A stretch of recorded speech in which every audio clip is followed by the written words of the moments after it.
Hey, what's up all you Tapaholics? This is Paul here, aka Paulabusa, back with another video. And today we are going to cover a cheap tablet that I bought from Taobao, $90 Onda tablet. So here we go.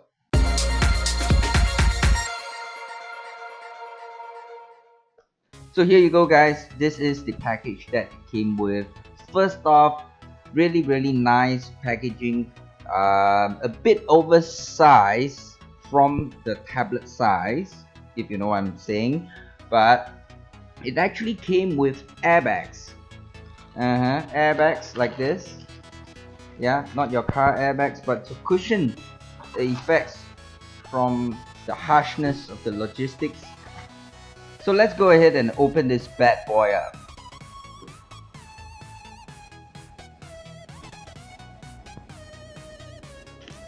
So here it is guys, this is the Onda 8-inch tablet.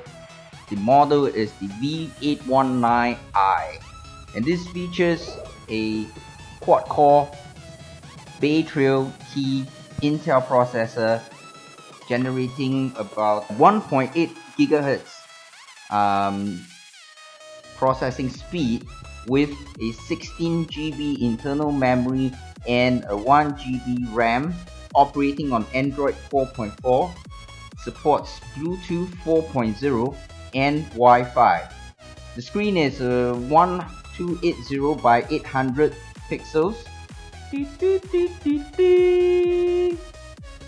It's quite a good quality cover here. And then we've got the certificate of quality. Not sure if it's true. Nice plastic packaging. Not really big, 8-inch. Wow. If you can feel the cover of the back cover of the tablet, it actually has a very leathery feel to it. Feels quite premium based on the casing alone. The screen is looks like the iPhone, just a lot bigger. But wow, the feel of the back casing actually is quite nice. It gives you a charging cable. I think this operates on a micro USB port. And then we've got an instruction manual. This is the warranty card, which we are not going to need. And basically that's all that came in the package. So you should be asking right now, what? No power brick? Calm down. The seller did tell me there isn't a power brick with the tablet. They did offer me a solution. They did offer a top-up package where they will give you the brick, you know, with some headphones and some brushes or some accessories, which I don't need. I don't like power bricks, so I didn't opt for the top-up. And the top-up is about $10. I really didn't need that, so I didn't grab the top-up package. Right now, I'm gonna go ahead and use the tablet for a couple of weeks. I'm gonna try out the speed and the usability, and I will go back to continuing this video to give you guys an overall review of the tablet. So guys, it's been 2 months since I've had the tablet. I've been using it for 2 months, primarily at home, for Facebook, YouTube, and emails, and of course checking notifications that I get. So I'm ready to give my review. Now let's start off with the I/O.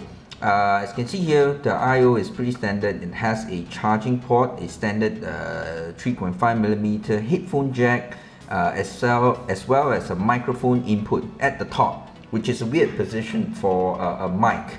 And then if you want, there is also an expandable SD card slot where you have to open up the cover to insert it in. I've tried up to 16 GB. I believe it takes up to 64 GB of micro SD card, so that's a plus point. Now as you move along the very nice leathery back plate, you would find the backward facing speaker. Now this is the point where it really sucks. Who the hell makes backwards facing speakers nowadays? And because so, the sound is emitting away from you the speaker, the sound from this device is very soft. And then look what happens when you actually put the tablet flat on the table. You can't hear a single thing at all because it's completely muffled by the surface. So backwards facing speaker sucks big time for this tablet. Now guys, I'm going to show you right now the interface of the tablet itself. The scrolling is pretty fast. However, there comes the point of having an Android device is the interface. The interface of Android is way better than the Apple system, where you cannot remove any app icons that you have installed into a system on the background. This interface is exactly like the Apple system, where all the app icons appear on your home screen and you can't remove them.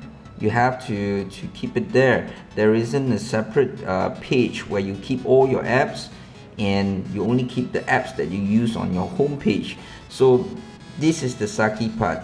Now there is a way to overcome this, and if you're buying this device, I strongly encourage you to root the device.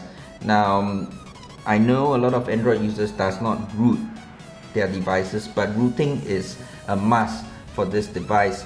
The device comes with a lot of Chinese bloatware, and when you root the device, you actually can remove all of this bloatware by rooting your device. It makes your system a lot faster and it consumes less battery. So all you need to do is download a program called iRoot, and you'll be able to do it automatically from your PC to your tablet, just connecting them.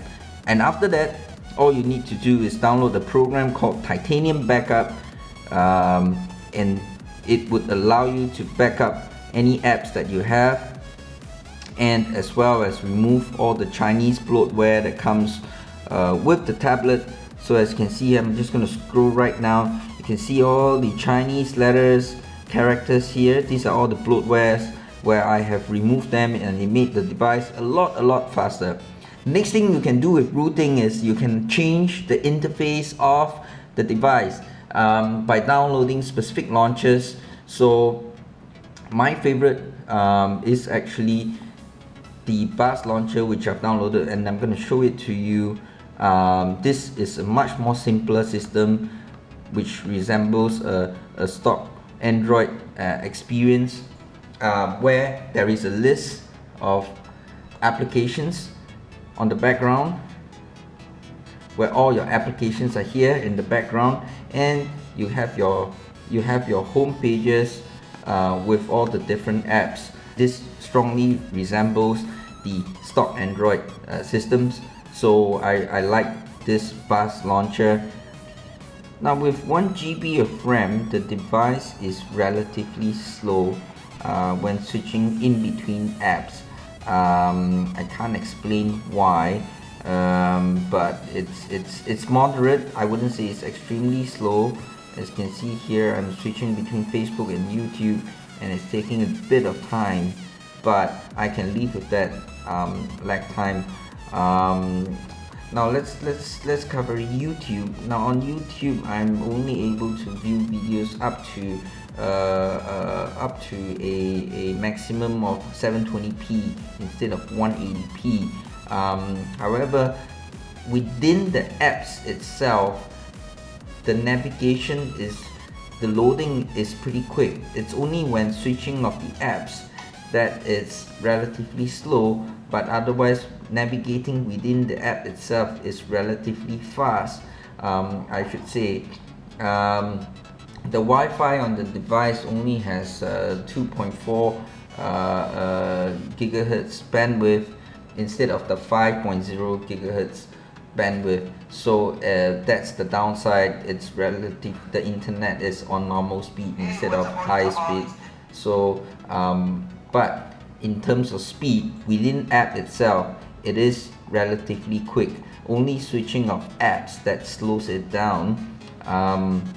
Otherwise, I'm quite happy with the device itself. Overall, the device scored a score of 29,000 on Antutu, the benchmarking software.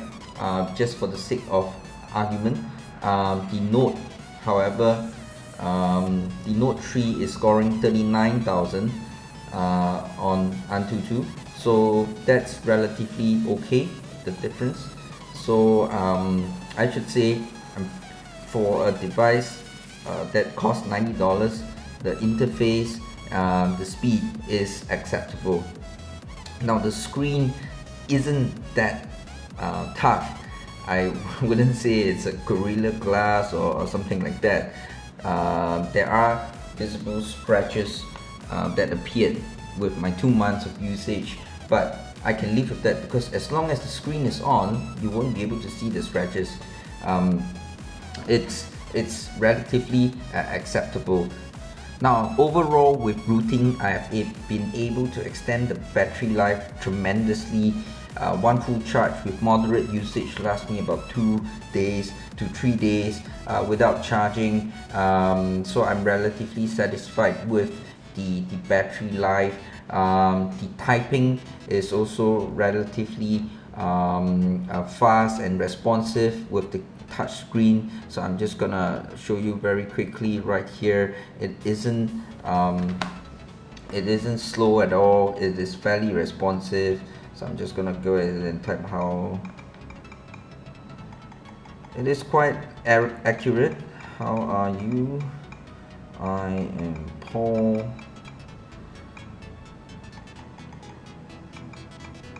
Nice to meet you. Let's go out tomorrow.